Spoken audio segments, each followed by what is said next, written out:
Hi, welcome to stage 2. We've called this analyse the options, and that's not the options for what the business is going to get. What we're analysing is the options that we should consider for getting from A to B as part of our planning. Okay, just to be clear. So the first thing we need to do is what we call map the journey.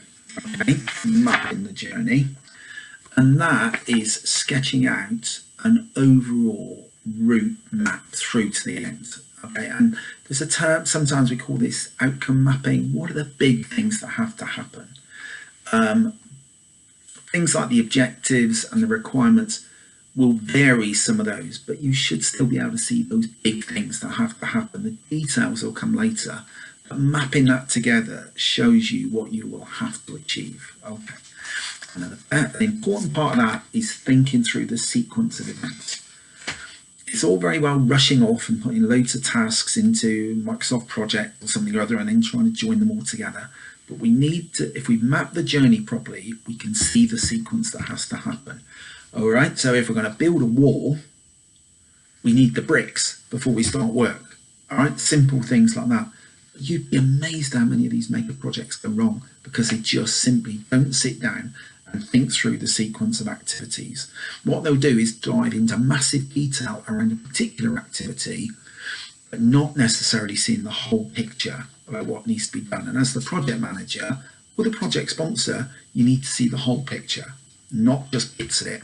And the sequence will help us think through how it all fits together and the order things need to be done. Once we've done that, we can then start thinking in more detail about defining the outputs. Just in case, defining the outputs.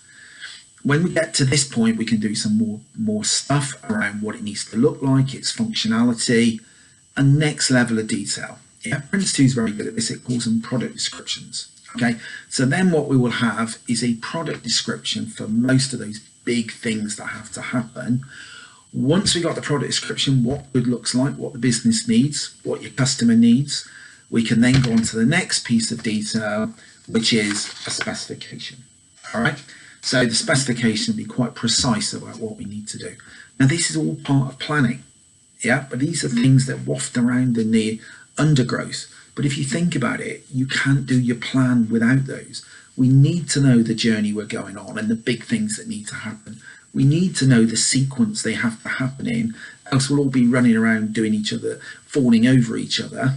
All right, we can then think about the outputs. What are those specific things? What do they need to look like? Because below that, we can do the more detailed specifications. Okay, now these are kind of complex tasks. They're all inherently part of planning, because if you get to do your plan and you haven't done all this stuff, there'll be big gaps in the process.